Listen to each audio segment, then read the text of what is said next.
Yang masih baru silakan mungkin. Pak, mau tanya, Ya, Bu Marina silakan Bu. kalau swing itu kita bisa nggak berpatokan dengan EPS atau book value? Oke. Ibu, sekali lagi saya tanya Bu ya. Ibu berarti kalau ngomong swing, Ibu kan definisinya trading ya. Gitu ya. Iya, Ya, trading ya. Tapi tadi Bu ngomong soal EPS. Nah, iya. bicara mengenai trading, bagaimanapun memang tidak bisa menghilangkan yang namanya faktor fundamental. Maksudnya impact fundamental. Misalnya contoh tadi adalah ada reg issue gitu ya. Misalkan juga memberitakan bahwa perusahaan itu memiliki atau mendapatkan kontrak yang bagus atau misalkan kinerjanya bagus. Itu salah satu faktor, Bu. Salah satu faktor kita memilih saham tersebut bisa. Ya, misalkan saham yang melaporkan IPS-nya tumbuh 50%. Ya, oke, itu bisa jadi pilihan. Namun, untuk entry-nya kita bukan buy news, teman-teman semua, ya. Karena kita bukan investor. Itu dulu poinnya. Investor lah yang mengkrit harga. Trader, khususnya swing ataupun trend trading, itu follower. Kita hanya ikut, teman-teman semua. Kita hanya ikut. Ya. Dan kita ikut, apa yang kita ikuti adalah konfirmasi pada chartnya. Ada breakout tidak? Ada area support tidak? Ya, diberitakan saham A bagus, IPS naik 50%. Pertanyaannya sahamnya bergerak kemana nih? Naik apa turun? Kalau turun ngapain dibeli? Nah itu pertanyaannya Bu. Nah kalau misalkan dia turun ke area support kuat, nah itu boleh dibeli. Kan gitu. Nah teorinya begitu, Ibu bisa kombinasi dengan cara seperti itu. Oh IPS naik nih, bagus gak? Tapi harganya naik apa turun nih? Harganya naik nih Pak. Ada area resisten nggak yang potensi ditembus? Ada, beli di situ Bu. Gitu. Jadi kita harus ada konfirmasi, karena Ibu kan trading. Trading itu mindsetnya untungnya pendek Bu. Kalau Ibu hanya melakukan EPS, Ibu berkonsep investasi itu time frame-nya panjang, 1-3 tahun. Sedangkan kita kan bukan mencari profit 1-3 tahun, tapi kita mencari profit kalau bisa di bawah 1 bulan, 1-3 bulan, atau maksimal mungkin sampai 6 bulan lah, seperti itu. Nah jadi caranya bisa seperti itu, Bu Marina. Ya, ya. Oke, silakan Bapak Ibu. Siang Pak Steve. Ya, siang. Boleh tanya Pak? Bu Primi, ya. Itu tadi apa namanya yang chart PMMP Pak, yang di materi Bapak. Itu saya mau tanya, itu benar nggak ya Pak? Itu apa namanya, candle-nya itu polanya tuh namanya bullish harami, itu benar nggak sih Pak? Bullish harami ya, benar, Bu? ini. Di bagian mana Bu?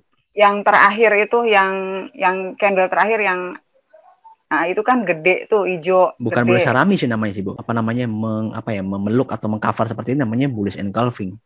Oh, itu bullish engulfing.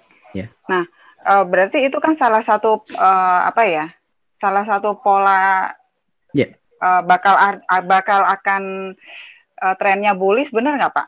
Benar. Apalagi kalau dia break resisten yang biru itu Pak, garis biru. Betul, iya benar. Tapi kan harus ada breaknya. Nah itu pertanyaannya. Jadi jangan karena bullish engulfing, Ibu beli lah, belum break Bu resistennya. Nah gitu loh pertanyaannya.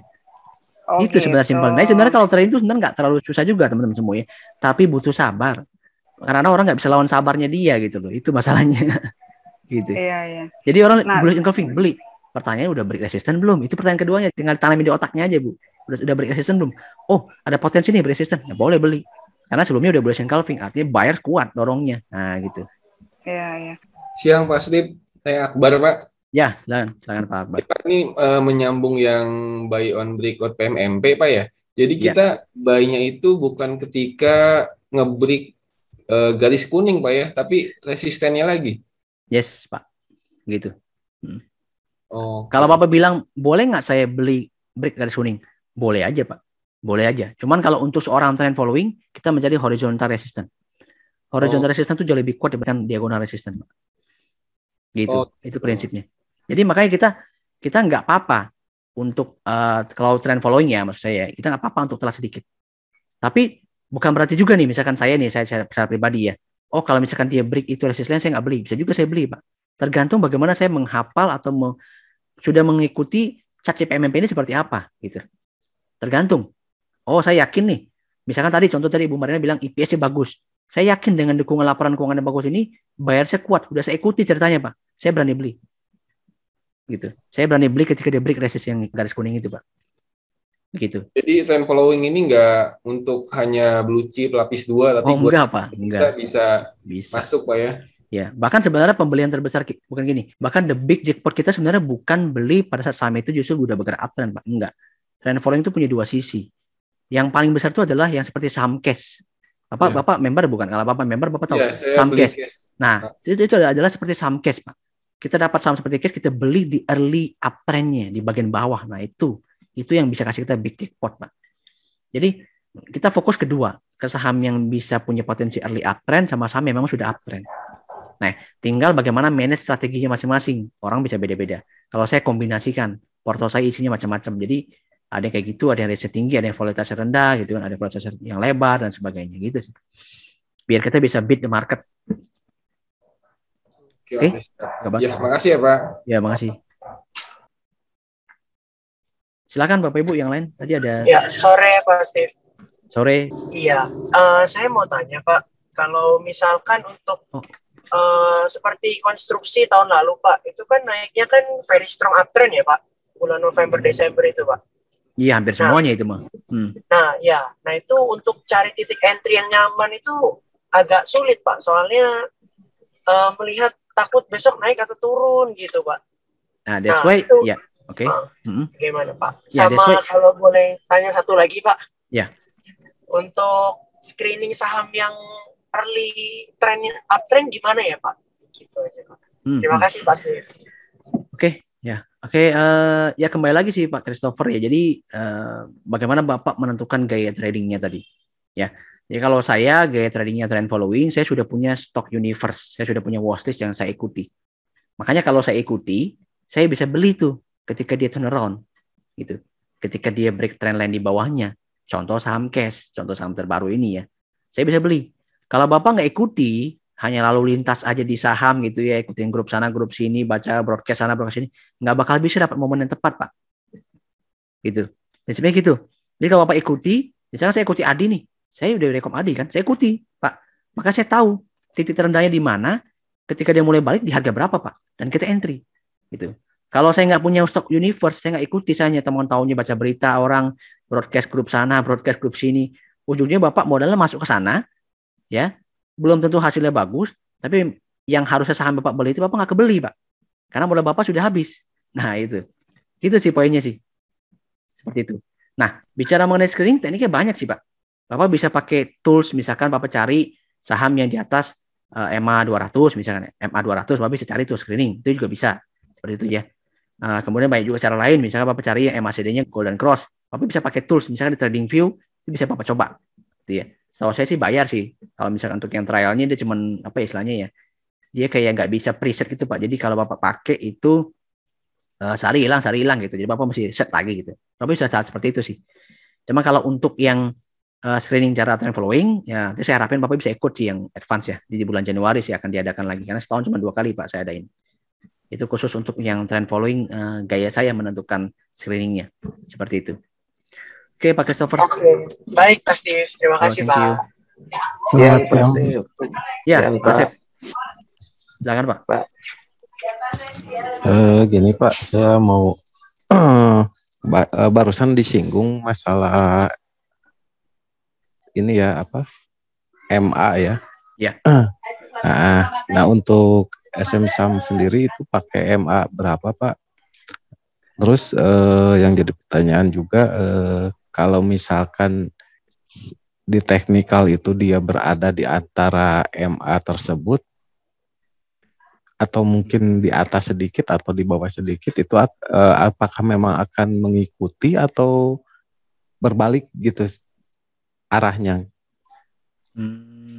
Terus satu lagi untuk ini sekuritas yang tadi disinggung, saya mau tanya ininya aja gitu kan. Untuk saat ini kan saya pakai sekuritas yang memang belum menyediakan auto order, auto order, terus stop loss sama trailing stop gitu kan. Yep. Nah, yang saya mau tanyakan itu untuk kan Bapak di sini untuk ininya Henan Putirai ya? Ya, partner kita Pak. Gitu partnernya. Nah, yang jadi pertanyaan saya, apakah itu memang udah menyediakan lengkap untuk ininya? Apa gimana gitu Pak? Ya, untuk yang lengkap Pak, untuk smart order semuanya ada sih. Stop loss, buy on breakout, bahkan juga bisa kita jual di 2 posisi, itu juga bisa Pak. Jadi ada namanya OCO gitu, Bapak bisa jual di bawah atau jual di atas gitu, atau beli di bawah beli di atas. Lengkap Pak itu Pak. Jadi kalau untuk XP memang memang cocok lah buat trading seperti itu. Oke, siap-siap Pak. Untuk masalah itu. Iya. Oke, mungkin saya jawab dulu Pak ya. Kalau bicara moving average kita pakai 200 sih Pak. Itu yang paling standar. Ya Bapak bisa googling sih, ada yang pakai 100, 200, 50, itu standar semua Pak. Sama, itu Bapak nggak usah pusing masalah itu Pak, standar. Nah, kemudian kalau masalah di antara itu sebenarnya gini sih Pak. Yang mesti ditahu bahwa filosofi daripada moving average adalah sebuah, namanya juga moving average Pak ya. Harga rata-rata yang bergerak gitu. Jadi dia merupakan sebuah support sama resist yang sifatnya itu dynamic gitu. Jadi terus-terus bergerak. Nah, prinsipnya sebenarnya sama. Kalau kita melakukan analisa teknikal, berarti kita harus percaya Pak ya sama indikator yang kita pakai. Jadi kalau misalkan saham itu bergerak break level resistnya si MA 200, ya Bapak beli. Nah, contoh kayak gitu. Jadi harus tunggu konfirmasi dulu nih, break apa enggak gitu. Sama juga kalau misalkan breakdown, ya Bapak jual. Cuma memang kalau Bapak pakai resisten dynamic, terus terang memang itu agak selalu saya bisa katakan sebenarnya tingkat akurasinya kurang sih kalau Bapak hanya mengandalkan itu ya. Karena dia banyak juga yang kita sebut sebagai whipsaw, itu false breakdown atau mungkin false break up gitu. Bapak mesti bandingkan lagi sama area resistance tadi. Saya katakan bahwa area resistance support yang paling kuat itu adalah yang horizontal Bapak Ibu. Dynamic itu nomor 2. Diagonal nomor 2, nomor 3 itu bisa dikatakan yang moving average. Seperti itu. Jadi yang paling kuat itu adalah yang horizontal. Karena kalau yang dynamic tadi, Bapak harus benar-benar cermat tuh, ngeliatin sahamnya. Oh, saham itu memang cocok gak sama MA50? Kalau cocok ya berarti bisa dipakai gitu. Nah, jadi sangat variatif. MA50 mungkin gak cocok nih untuk saham B, tapi cocok untuk saham A, Pak. Tapi kalau pakai area resistance dan support yang horizontal, cocok buat semuanya, Pak. Oke, siap-siap Pak. Pak Steve, siap. Ya. Terima kasih Pak Steve. Yuk. Oke, baik. Bapak Ibu ada lagi? Ada mau saya bahas tentang saham juga boleh? Pak Steve? Ya, Pak. Pak Del, ya, silakan Pak. Ya. Oke. Pak Steve mau nanya Pak Steve, sepengalaman Pak Steve mungkin tahun-tahun sebelumnya, sebelum 2021 Pak, Ya, pernah nggak Pak ada saham juara means itu yang mungkin 100 atau 200% ke atas Pak ya? Ya, itu Pak. LQ45 Pak? Enggak, atau Pak. mostly memang akhirnya second enterliner Pak? Iya, enggak, Pak. Enggak ada. Jadi kalau dari pengalaman blue chip maksimal 30%, 50%, Pak. Oke. Gitu. Jadi kalau kita pengen beat the market, kita masih pilih yang second liner sih. Oke, jadi ngebantu buat milih-milih itu Pak. Yes. Siap. Makanya Bapak Ibu bisa lihat sih, kenapa porto saya kok jarang ada blue chip. Udah pernah saya jelaskan juga ya di channel ya. Kenapa gitu? Strateginya kan seperti itu. Karena kita butuh yang volatilitasnya yang bisa menghasilkan return tinggi lah seperti itu. Jadi kalau fokus hanya blue chip ya returnnya begitu-gitu aja Bapak Ibu. Tapi bukan berarti kita nggak boleh koleksi blue chip. Kita justru akan koleksi beberapa blue chip yang memang memiliki historical naik tinggi gitu. Tapi kalau bicara blue chip ya teman-teman semua bisa dilihat sih historicalnya sih 30-50% sih biasanya paling tinggi. Tapi kalau market saham-saham kecil, contoh cash 300% juga bisa itu dalam waktu yang tidak terlalu lama. Kayak agro waktu itu juga berapa persen tuh? Bisa 400%. Multipolar bahkan sampai 500%. Oh ya, kita pernah untung multipolar, Pak. Ya, Arto ya. Bahkan kita pernah untung multipolar kalau nggak salah 400% atau 500%, saya lupa tuh. Jadi kayak gitu, Pak. Arto orang belum gimana ya? Orang baru unggah Arto kan di 5 ribuan, Pak ya. Saya juga di 5 ribuan. Ya, yang untung paling besar yang ownernya, Pak. Belinya di 2 ribuan si Gojek salah satunya kan. Itu mau udah untung besar sekali. Tapi kalau kita retail, nah gini Bapak Ibu. Pesan saya, jangan trading by news. Tapi tradinglah by technical. Nah, percayalah sama technical. Ya, news itu bisa salah, bisa benar.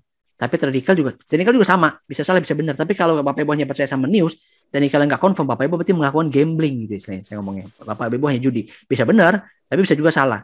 Nah, masalahnya kalau Bapak Ibu hanya by news, Bapak Ibu biasanya nih hanya baca berita, kemakan berita nih, tahu beli nggak tahu keluar. Nah, itu yang masalah. Tapi kalau Bapak Ibu udah analisa teknikal, Bapak Ibu udah analisa nih, titik belinya di sini, resiko saya di sini, saya jual di sini. Bapak Ibu udah lebih siap. Dengan money management juga yang harus siap. Dihitung dulu nih, berapa modal yang saya cemplungin? Siap nggak saya kalau rugi?